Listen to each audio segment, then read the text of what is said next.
All righty. Well, let's get started. So, just wanted to thank everyone for showing up today. My name's Casey. We'll get started with kind of what's going on. So, basically, Zoom today is about chronic pain. Why does it still hurt? Oh, there we go. Technical difficulty. See, this is me. I'm Casey, physical therapist here at Resolve Physical Therapy. Little background about me. I've been with Jenny at Resolve for about a little over 6 months, I think. I was actually born here in Oregon, raised in Central Oregon in Redmond, actually. Moved away for college, moved to Corvallis at Oregon State, moved to Austin for a little bit in Texas, and I've been back in Central Oregon since 2020. So recently back. Let's talk about chronic pain. So basically, the main part is the chronic phase. So pain can be broken down into 3 different categories. The first one is acute. That's when you fall off your bike or trip on the ice, whatever it is. That's when it immediately happens. Pain right there. Usually it's immediately and goes roughly a month. It's not in exact science, but it's about a month or so. We still consider it acute. After 1 month, we call it what is subacute. It's kind of that in-between phase of acute and chronic. Body's healing, or at least trying to heal. That's when we start to see big compensations, starts to be long-lasting issues. And then we move into the chronic phase, which is greater than 3 months. And again, that's not an exact science. It's just essentially, how we break it up so we can keep track of things. If it's in the acute phase, we treat it differently than the chronic phase. When it's in that subacute phase is when it's kind of tricky to figure out which way we're going to take things. So how do we sense pain? And this is the big thing with any type of pain that we get, whether it's acute, subacute, or chronic. Biggest thing is we have a stimulus. So for instance, let's say we cut our leg, you drop a knife or something, cut your leg. That is the stimulus. The skin has been broken, whether tissue underneath, fatty tissue, muscle, doesn't matter the depth, something has happened. So the stimulus in your leg then hits a receptor. So we'll talk pressure at this point. Pressure of the knife hits into the skin. That receptor has been stimulated, says, oh, we got to think like an on-off switch. So you flip the switch on, that receptor sends a neural impulse for fancy thing, or simply just a letter to the brain through the spine. So it goes from your leg into your spine, up into the brain. And then specifically, it's called the dorsal posterior insula, which is kind of this bluish area. Not that it's a huge deal, but just so you get an idea of where it's at. And that is how we sense pain. So the big thing to think about is that pain is interpreted in your brain. The leg doesn't actually sense pain. The leg senses pressure or temperature or whatever sort of stimulus you have. The brain is what interprets that as pain. And that's the hard thing to think about. So before I get started, we're going to go into some anatomy. It's going to get pretty specific. I'm going to try to use analogies and whatnot to break it down and make it a little easier to understand. Please feel free to ask questions in the chat. And once I'm done with this slide, I will stop again and see if anyone's confused or if I can better explain things. So don't be afraid to ask questions. So this is the microscopic view of a nerve talking to another nerve. Okay, so the top little kind of Hershey's Kiss looking thing, that's the nerve that we talk about as the afferent nerve, where let's say the pressure sensor in your leg. Okay. So you have to think of everything being an on-off switch. It's either on or off. There's no like, well, kind of on. It's one or the other. That is called threshold. So all the little tiny red dots in this picture, let's call that salt for simplicity, just the little salt grains. That is your neurotransmitter. Neural cleft off to the left here, your nerves don't actually touch. They don't touch each other. There's always a tiny little microscopic gap. Now, the way it works is the top nerve, whatever the nerve is conducting, let's again say pressure. So the knife touches you, applies pressure to your skin. This nerve on top says, we're turning on, we've been touched, time to let the brain know. So to do that, it releases all these little red salts into that neural cleft, which is that little gap between the two. So then, as those little salts arrive to the next nerve, they're in that little gap space. A certain number of those salts have to get into the second nerve before that nerve turns on. So let's say for whatever reason, the nerve on top only releases, for simplicity, 10 pieces of salt, but the nerve below it needs 15 to turn on. It can release all 10 of those. And as long as, even if every one of those hit the second nerve, it will not turn on. Excuse me. It did not have enough salt to hit the threshold to turn itself on. By the way, the turning on phase, we call that an action potential. Action potential is simply one nerve lighting up saying, hey, we've been stimulated, time to send our message to wherever it needs to go. So again, I'm going to reiterate everything. The gap between the two nerves, that's your neural cleft. The little red salt that you see in there, the tiny little red dots, that's your neurotransmitter, simply the signal. Action potential is turning on the nerve, flipping the on switch. And threshold is how much of that salt is required before it turns on. Again, there's no kind of halfway. So just because there's 10 salts in there doesn't mean the next nerve is going to turn on. So reiterate, ignore the little kind of white bubbles in the top nerve. That's not necessary for our conversation. Just basically the red salts, the nerve below it, and kind of how it starts. Does that make sense to everyone? Is there any questions on that?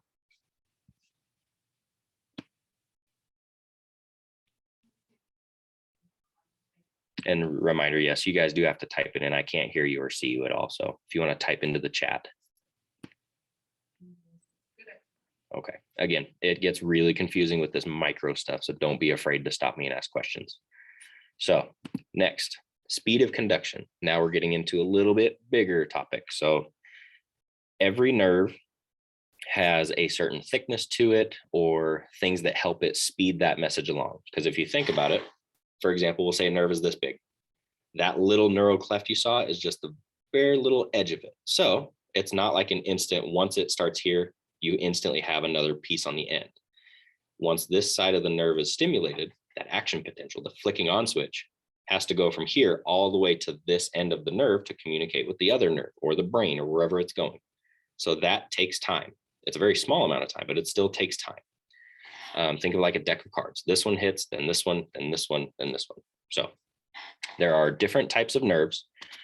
The slide, I wrote down the technical terms. We have A beta nerves, A delta, and C nerves. For simplicity, I'm going to call it beta, delta, C. Okay. So beta nerves, the first kind, they're very thick. They're very big. They have something called a myelin sheath on it. For simplicity, all that does is speed up the nerve. Okay. So with those myelin sheaths on it, it goes faster from the one end to the other. Without that, it moves very slow. Okay. So the A beta is very fast.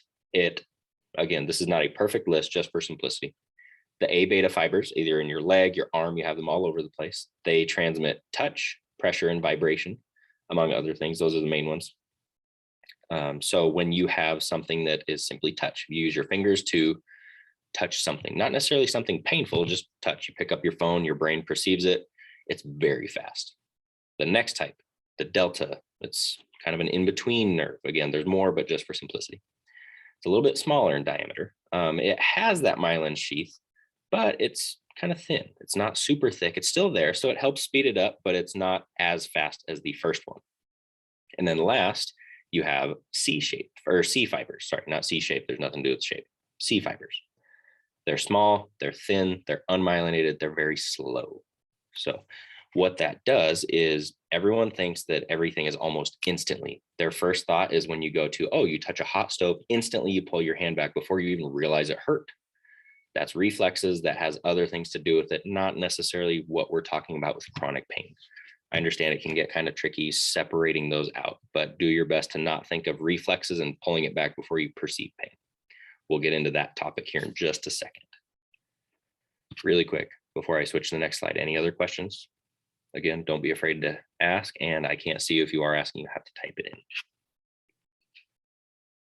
I think we're doing okay. So this is a good picture to just kind of look at everything. Don't get overwhelmed by what we're looking at on the right side. That's your spinal cord for simplicity, gray matter, white matter, ignore all that. This is just to visualize how certain things go from A to B. That's all. So the top fiber, the purple one, that's the A beta, excuse me, that's the first one we talked about, the very thick, the myelinated, the very fast fibers. Above the little feather next to it says non-noxious mechanical stimuli. That means it's not pain, has nothing to do with pain. That type of fiber only transmits things like pressure, vibration, things that don't hurt. The next one, the blue line, that is your delta fiber, the middle one. That's kind of still kind of thick. It's the middle piece. It's got the myelin sheath, but it's not as thick. It's still kind of quick. It's just the intermediate one. That one does transmit pain, or noxious is the word. Does transmit pain. It's a little bit slower than the first one. And then the last one, the red one you see there, same thing. It's a C fiber, so it's very thin. It's slow. Does not have that myelin sheath that helps speed things up. The C fibers, the small skinny ones that are not fast, transmit heat, chemicals, things like that. So if you put your hand on a burning stove, if you think about it, the reflex, you pull the hand back before you even realize it hurt, right? Because that pain, the heat is very slow to get to the brain. The reason you're able to pull your hand back is a reflex that goes into the spine. Again, we're not talking about it, but just so you can kind of see how vibration, a feather, just pressure, stuff like that is very fast.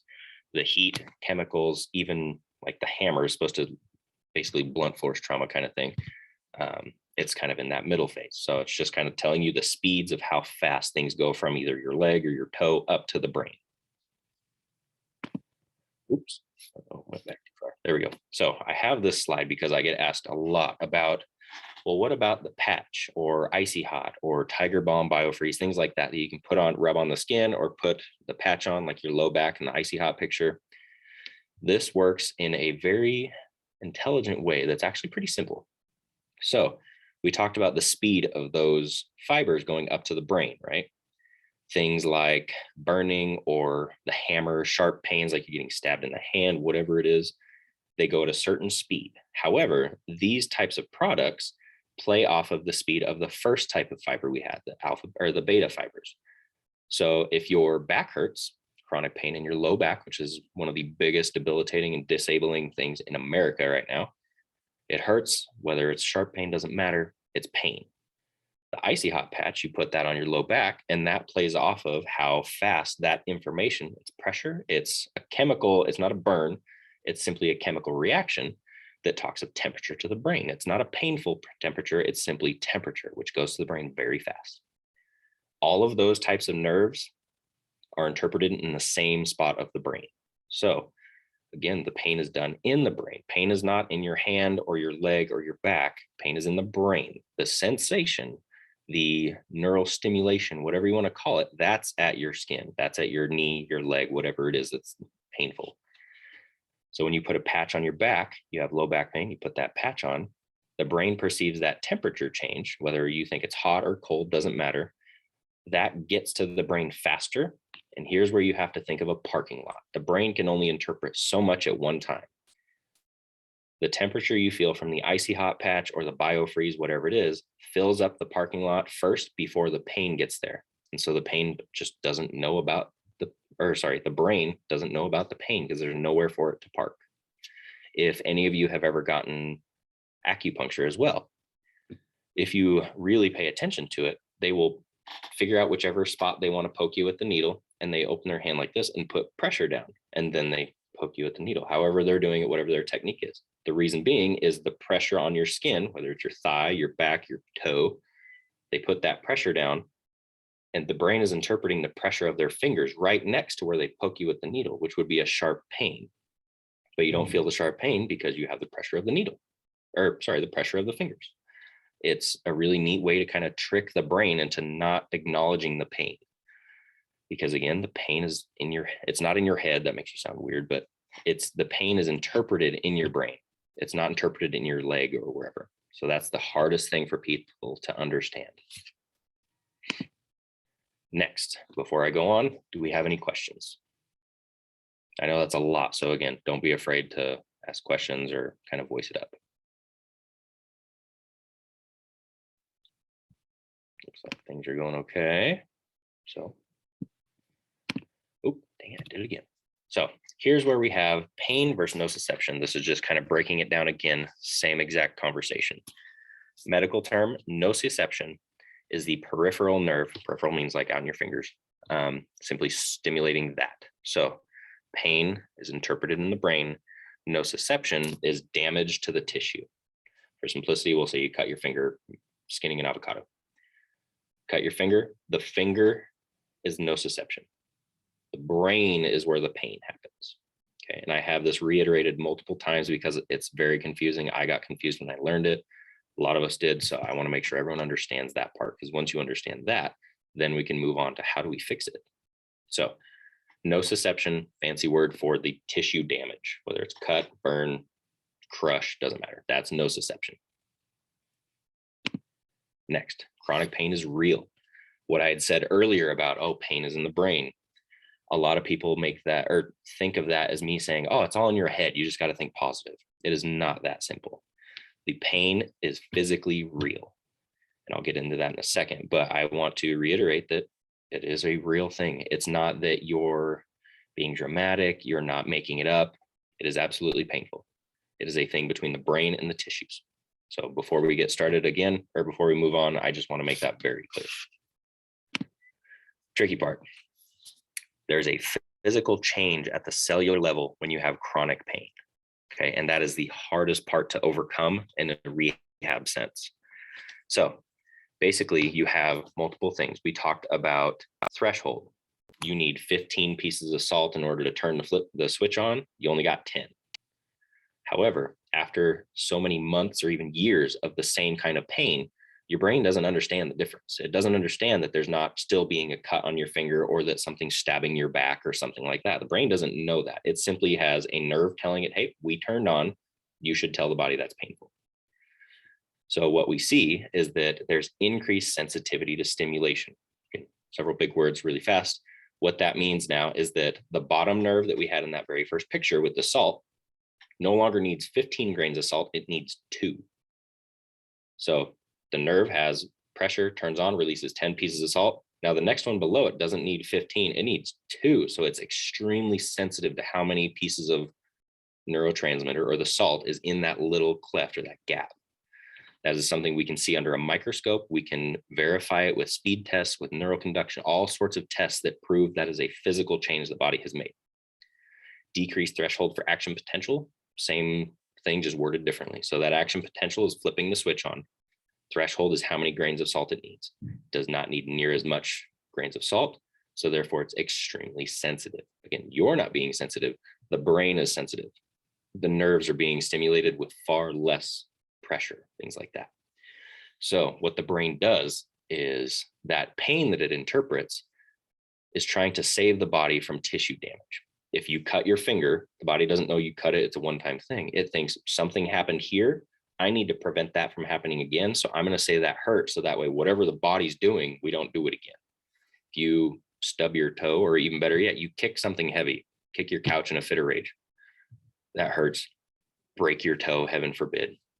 Well, the body says, hey, I'm going to make that hurt to make sure we don't kick it again for fun, because you damaged your body, you damaged your toe, whatever it was. So with this decreased threshold, it doesn't take near as much for the body to think we need to make sure we stop doing whatever it is we're doing. And the brain doesn't understand that part. So here's another slide kind of misinterpreting this information. That's the big part. So before I go into this, is there any questions? I want to make sure I'm not getting too far ahead of myself. I can talk about pain all day because it's very scientific. Makes it very complicated too. All right, we're doing good. Again, don't be afraid to ask. So here's a hypothetical thing, okay? Fiber 17 doesn't have anything to do with the number of fibers, nothing. It's just, for example, fiber 17 is a pressure sensor in your back muscles, okay? It's just a name. So you have muscles in your back, you have a fiber 17, we're talking about one specific fiber. Chronic pain, whatever happened, you got in a car accident or simply working a job for 15 years using the wrong mechanics, your shoulder starts to hurt, you never get it fixed. It just kind of always hurts. That's the chronic pain. So you have fiber 17 in your back, chronic pain, boom. Now that starts to hurt. It's hurt for, we'll say 10 years because you just never got it fixed, never figured out what it was. You hoped it would just go away. Fiber 17 has been physically remodeled into a pain receptor. So originally, before it was hurting, that same fiber was a pressure sensor. So if I walk up, put my hand on your back, that fiber would turn on, say, hey, something's touching our back. Now that same spot has hurt for the last 10 years. That nerve has been physically changed because the brain, again, doesn't understand what's happening. It just knows, hey, something is happening there constantly. We need to know more issues with pain. So the brain will change that type of nerve into a pain receptor now. So no, it's no longer a pressure sensor, it's a pain receptor. We've seen this in cadavers. They'll take a muscle, someone that has been complaining of chronic pain for however many years, and they look at it, and under a cross section, you can see that there are now more pain receptors because they're skinny, little tiny ones that are not as fast, correct? Whereas the big pressure sensors are big, thick, covered in myelin sheath. You have certain numbers and ratios in a certain area to the point where we can dissect that tissue, see, it's a normal body. Somebody that's complained of pain for so long, we can dissect that tissue, and physically we can see the number of the thin little pain receptors has increased, whereas the big thick pressure sensors are no longer as numerous. There's far less of them. So any normal pressure is now interpreted in the brain as pain. It's a physical change. And here's another example, just another way we can tell that there are physical changes. Fiber 47, again, just a random number. Let's say it requires 50 units of that neurotransmitter, the salt, before it turns on. Chronic pain, we talked about the threshold lowering to where it doesn't take near as much salt to turn itself on. That now fiber, instead of going from 50 units or whatever those little grains of salt are, only needs 8.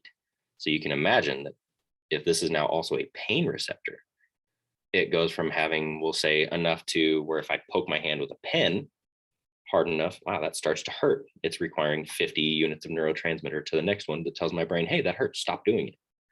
To the point where now it only needs 8. So that's me just barely touching that same thing. It's a pressure sensor. Before the brain goes, oh, we're turning on, let the brain know whatever it is happening again. So we have decreased threshold, we have higher sensitivity, and we have more pain receptors in the same thing. And again, we can see all of this underneath a microscope after dissection. So it's not making it up, we can physically see it.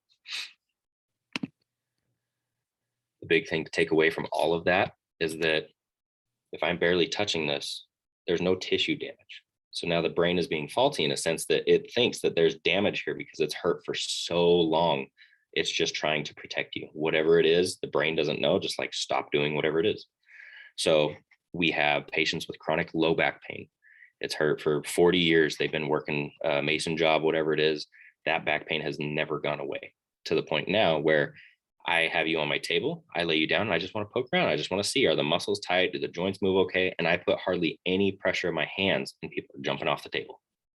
Clearly, I'm not damaging anything. It's not like there's a shattered bone sticking up and I'm cutting it by pushing tissue. There's nothing crazy like that. It's just chronic pain. So the tissue is totally safe. There's nothing happening to it, but it's excruciating pain. And again, I want to reiterate, it's not made up. It's not in your head. It's the brain just misinterpreting signals because of physical changes of years of pain, or even just 3 months of pain. Big issue with some surgeries. Knee replacements take a while to heal. Obviously, they're changing parts of your body with pieces of titanium. So sometimes, unfortunately, people get stuck in range of motion where they can't quite get enough range, or their rehab just takes longer for whatever reason. We get into that 3-month phase where already it's a long healing process because of the amount of tissue damage. Obviously, that can turn into chronic pain to the point where, well, it really doesn't want to feel better. And even 9 months out of surgery, it still hurts.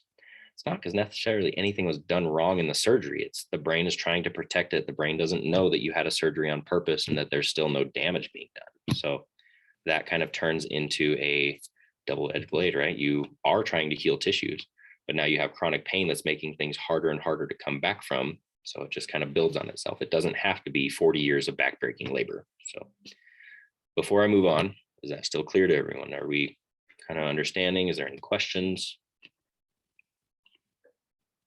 This understanding part is what takes the longest. So that's why I reiterate everything. I go over it several times. So it's nothing specific. I just want to make sure that everyone's on the same page.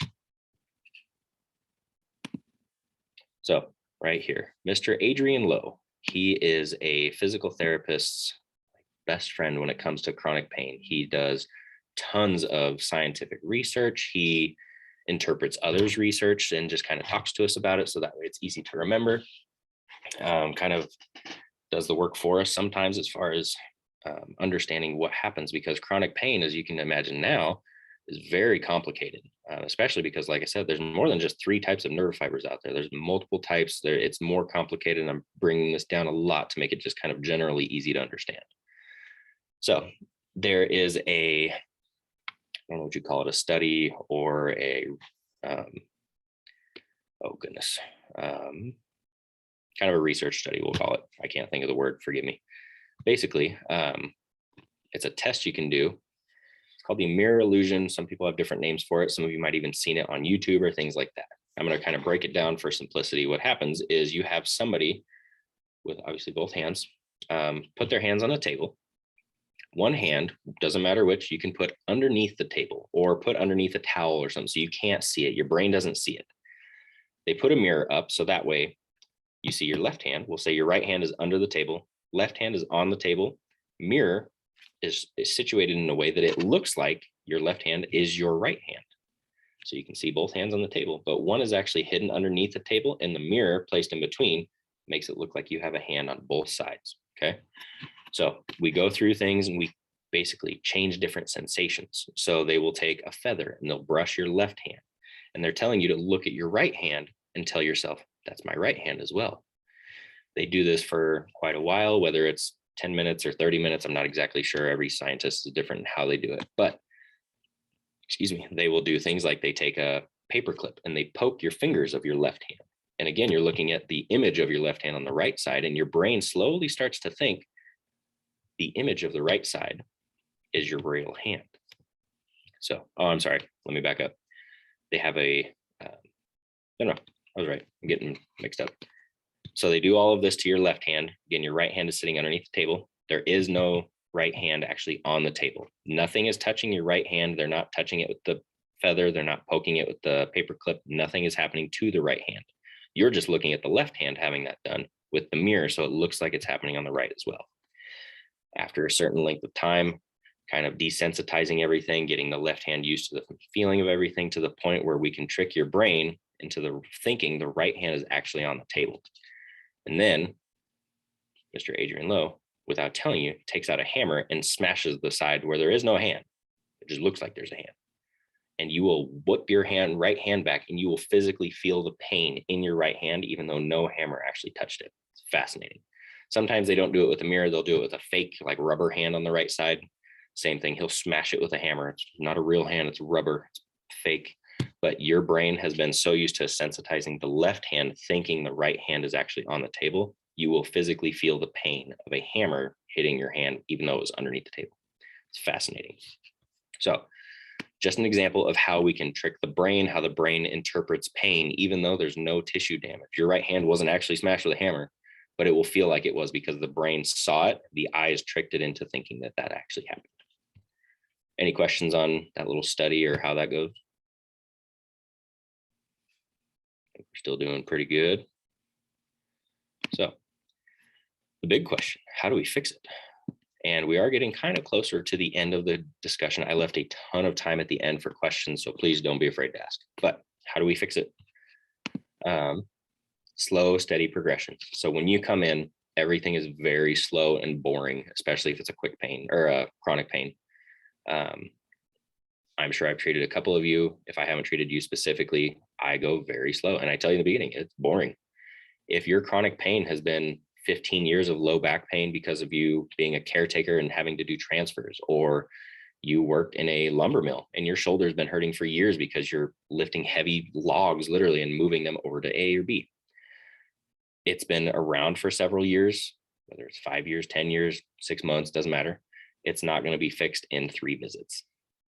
The next thing is brain power. And I tell everyone this sounds so cliche, but there's, again, research that proves it actually works. Telling yourself this should not hurt is one way. You're tricking the brain again. You're teaching the brain. If I'm putting my hand on your back very lightly and it is excruciating pain, I'm going to back off, put as much pressure as I can without being painful, whether that's just a fingertip or just my hand placed, whatever it is. I don't want it to hurt. And you're going to tell your brain it should not hurt because it shouldn't. There's no tissue damage happening, so there really shouldn't be any pain. And sometimes people feel really silly. You don't have to necessarily say it out loud. Studies show that saying it out loud does help a little bit more. But obviously, if you're feeling silly or you don't want to be looked down upon or anything like that. Just telling yourself mentally shouldn't hurt over and over and over. It does work. It helps. Next, when I treat you, biggest thing is I don't want it to hurt. I'll put my hand on your back and ask you, does it hurt, or shoulder or whatever it is? And I want to get to the point where it's uncomfortable. Not that it's totally fine, like you feel it, yeah, not an issue. Not painful where it hurts extremely bad or anything like that, but just uncomfortable. Like we'll say like a 1 or 2 out of 10 where you feel it, that's it. And that's the line we want to hit. So a lot of the times, I'll give an example. If I have a patient with low back pain and I can't put enough pressure to assess your joints because that pressure is excruciatingly painful, I assume they're tight, because typical chronic pain muscles get very tight and clenched down because they're just trying to protect whatever is causing the pain. So the first thing I do, tell people windshield wipers, they lay on their back with their knees bent. They just let their knees fall side to side very slowly.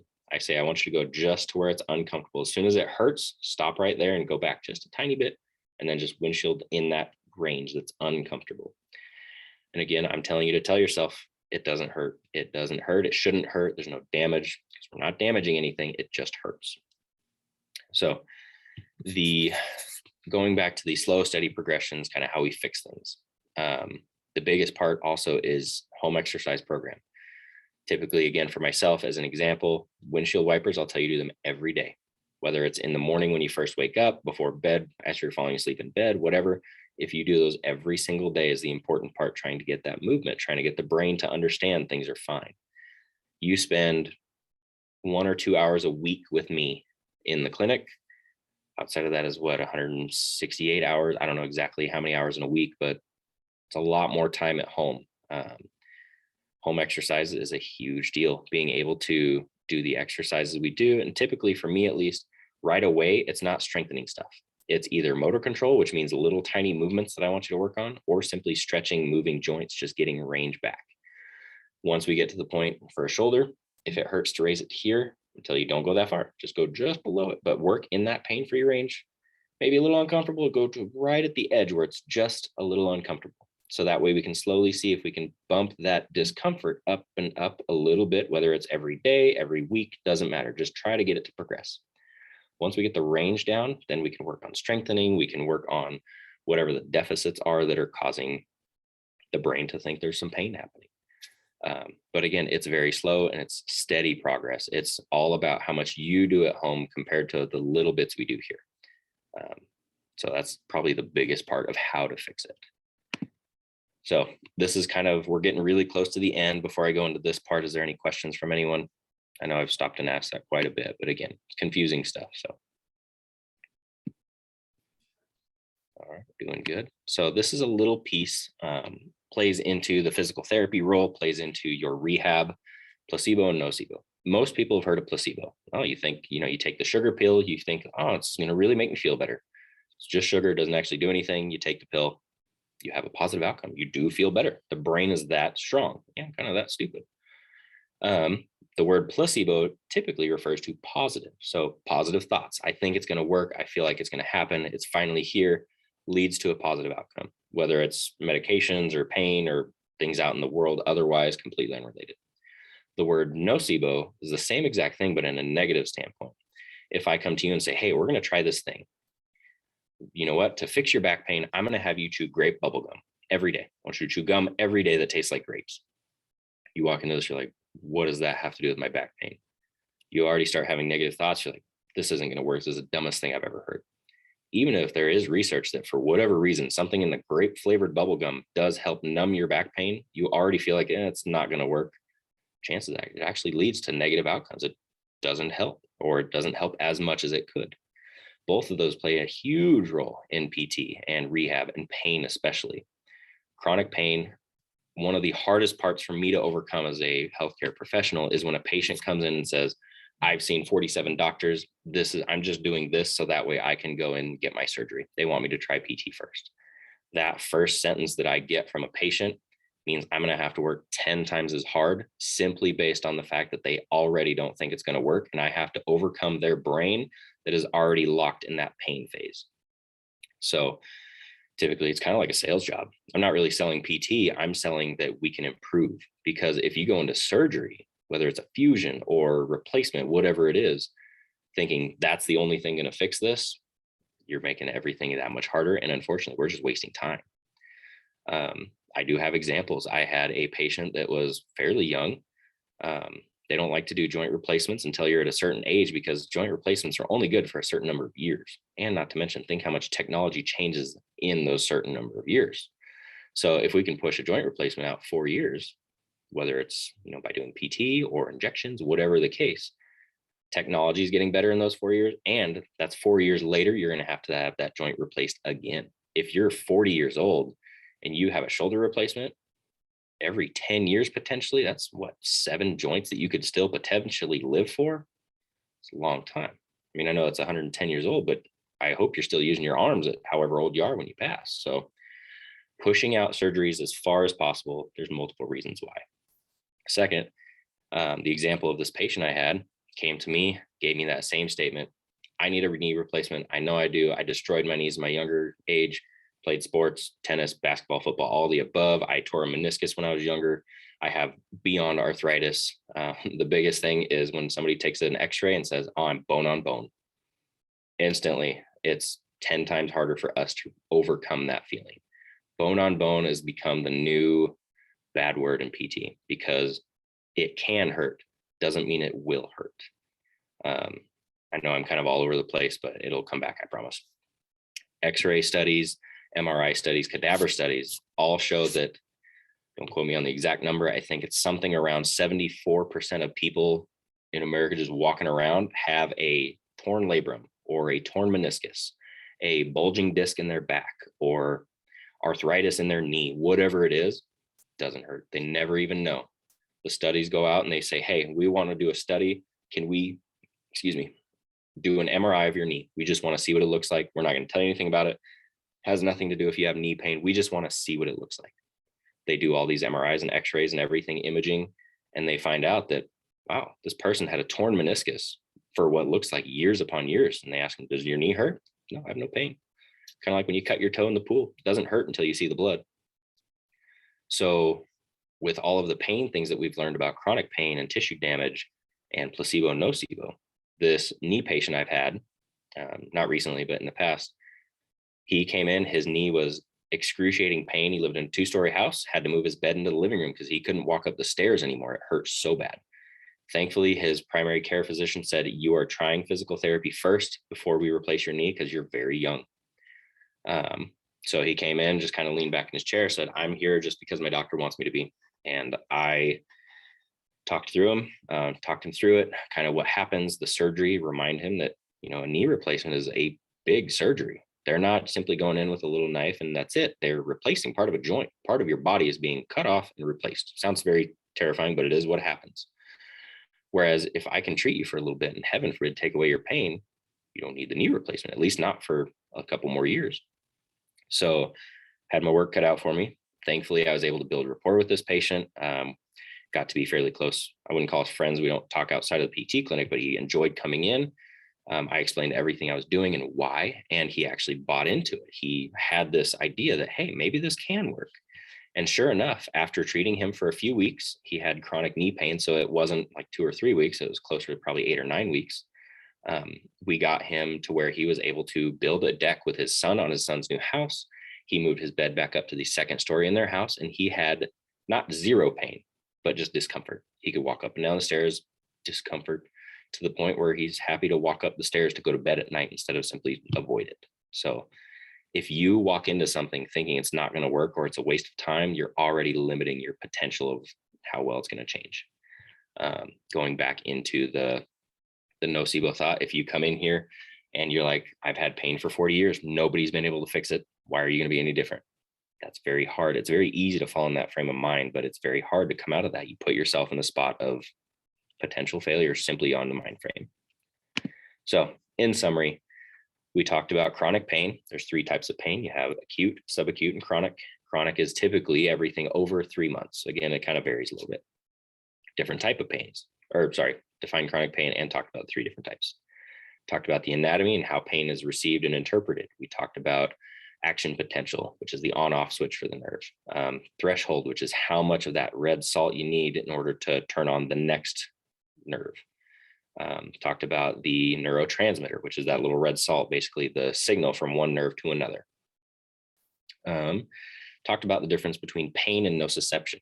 Again, nociception is what happens at the tissue. That's the physical cut in the tissue. There's now a gap and things are bleeding. That's nociception. Pain is in the brain. That's the interpretation of the nerve signal from here through the spine up into the brain.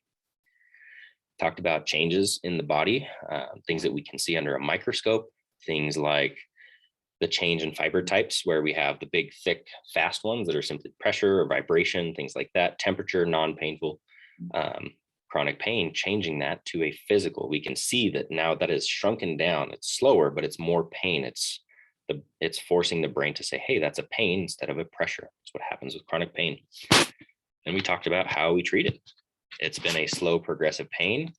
It's going to progress slowly to treat it. Patience is a hard part to learn. And when someone comes in and says, how long do you think it's going to be? I don't like giving you an answer, because it could be a couple weeks, could be a couple months, and honestly could be years. Not typically a PT. If we work for, a couple weeks to even several months and things are not changing at all, we look for different routes. Obviously, we don't want to waste your time any more than you want us to waste your time. So, but every body is different. Every human body is different. If you've had pain for 40 years, don't expect it to take 2 weeks. That's 4 visits with a PT. I work some magic, but that's pretty intense magic. So in summary, that's chronic pain, how we treat it. Is there any questions on anything? I know that's kind of a lot to digest. Again, I have tons of time for questions. Do not be afraid to ask. Yeah, it's confusing stuff. So it's very hard to overcome. And like I said, chronic low back pain is one of the most prominent disabilities in America right now. So there's a lot of people out there, even just specifically with back pain.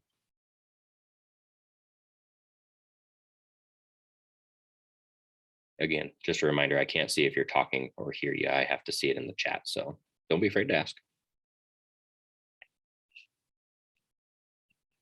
All right, we have. So the question, if you guys can't see the chat for some reason, again, I'm not very tech savvy. Question is, what would be an example of a slow treatment for chronic pain? So just for examples, we'll say chronic low back pain. For me, the back pain typically starts, I think of like a blue collar worker, big, hard, heavy job, whether it's construction or home building, masonry, lumber mill, caretaking of any sort, because the transfers, you're lifting heavy stuff. Typically it starts, again, this is just me. There are PTs out there with tons of different philosophies. The nice thing is there's not always one way to cook an egg. All happens the same way, or all happens the same result as what we're looking for, pain-free. So my thing, I'm very big on motor control. With the low back, I feel like a lot of people, not all people, have a really hard time controlling their hips and pelvis. And when that happens, muscles in the low back get really tight because they're real strong muscles. Every time you bend over, they have to hold your entire body up so you don't tip and land on your face. And they're not actually gigantic muscles. It's not like a giant, huge bicep or anything. They're pretty thin, but they do work all the time. So something I teach is motor control of your pelvis by taking your hips and tilting them underneath just a tiny bit, basically thinking of taking your bottom and tucking it underneath a little bit, flattening that low back curve that you have, the small of your back. We're going to flatten that out just a little bit the opposite direction.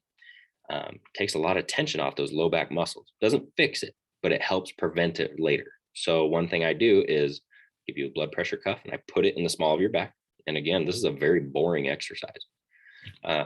But we play with the needle on it. I tell you, I want you to squish into that blood pressure cuff and just control that needle. It's always a little tiny one. I'm not having you like bounce it all around or anything. But literally the amount of movement is almost enough that I can't really see you do it.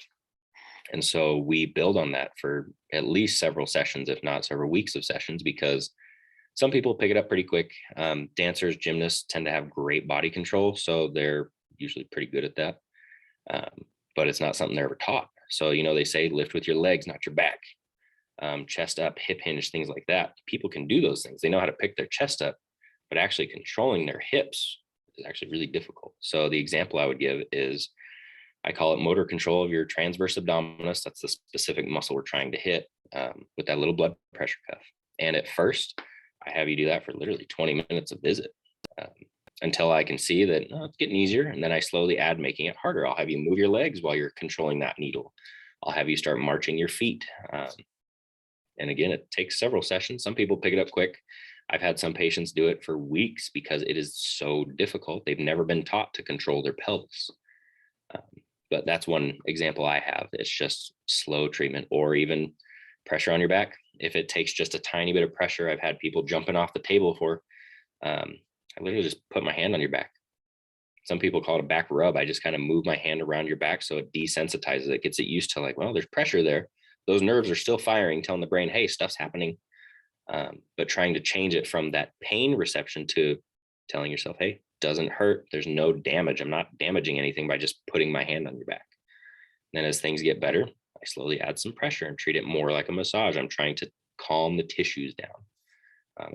It takes time. I can't typically do that in one visit to where this much pressure hurts to the next time I'm, like digging an elbow in or something. Good question though. Yeah, sometimes hard to think of those examples. Any other questions?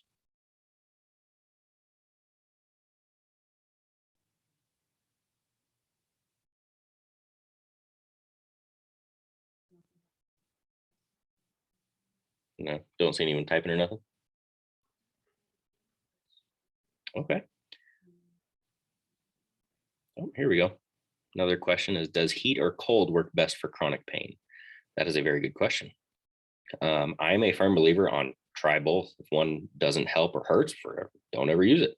If one works, fantastic. Again, that kind of goes into the placebo. If somebody walks in saying, hey, my back pain only feels better when I choose purple gum, chew purple gum.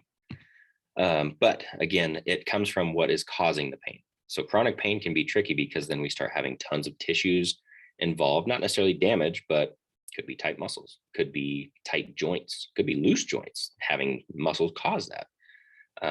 So kind of general rule of thumb, I tend to say ice for acute injuries. You step off a curb, twist your ankle. You're going to have inflammation, swelling, things like that. We want the ice to kind of calm that down, resist some of that swelling. A little bit of swelling is not necessarily always a bad thing. The body's trying to bring new proteins and tissue, or proteins and stuff to the tissue to help build it back up because there was physical damage. However, ice also has that nice analgesic effect where it numbs the area. So ice on a stiff muscle is going to make it stiffer. It's going to make it harder to move. But you know what? If your goal is to ease pain, whatever it takes. Heat, on the other hand, does kind of the opposite. I wouldn't recommend heat for anyone that twisted their ankle yesterday because you have swelling. Now you're going to increase blood flow. It's already swollen. You're going to make that swelling worse. And sometimes simply the pressure of the swelling on the torn tissue, whatever it is enough to cause the pain itself. So we don't want more tissue or more blood there. We want less swelling. So again, chronic, typically we use heat. Not always good rule of thumb. I tell people try them both, see what happens. Heat for long-term injuries, ice for short-term injuries. So next question is it true that ibuprofen slows down the healing process? Now, see, this is the delicate balance of things. As I said just a minute ago, if you twist your ankle, you don't even have to tear anything. You just stretch it a little bit. The body knows that damage has been done, hence the pain. It hurts. It's trying to swell the area, not because stuff is bleeding out in the injury and it's, there's so much blood because it's just nowhere else to go and the body can't handle it. The body's purposely trying to send blood there because in blood is where we find the proteins. If any of you have heard of like blood plasma, that's part of your blood that has all of the good stuff, the building blocks to kind of repair things, platelets to close up a wound, heaven forbid, that builds the clot. So a little bit of swelling is a good thing. The reason we prescribe ibuprofen after surgeries, things like that, is because you do have a lot of physical damage. Somebody went in with a knife and cut you open to do whatever it is they're trying to do to fix the pain. So there's a lot of swelling. And at that point, that extra fluid puts pressure on the blood vessels and therefore the veins aren't working as well. And so the swelling stays there. And now we can't get any more blood in that has the proteins because they've all been used up in the old blood. But now there's no way for them to get onto the on-ramp for the highway, so to speak. So ibuprofen slowing down the healing process depends on how much. A little minor twist of an ankle, not a ton of swelling. Taking ibuprofen actually can slow it down because that prevents that little bit of swelling that we want. Post-surgical, not necessarily the case. Like I said, if you cut your leg off in a freak farming accident or something like that, there's a ton of damage. You're going to have tons of swelling because physically there's blood rushing to there because tissues have been damaged. So they do prescribe ibuprofen and things like that because you want a little bit, not a ton. Good question though. Again, I hope I answered that in a way that was like understandable. I know it can be kind of confusing. Any other questions? Or even reiterations of things?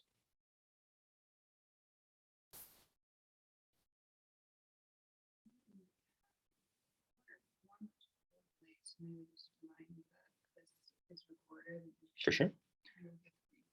Yeah. What Jenny was saying in the background is that this entire presentation is being recorded. At the end of this, I will have everything saved on the computer, everything I talked about. If you missed something or you had to go to the bathroom or anything like that, we can send you the link to rewatch it.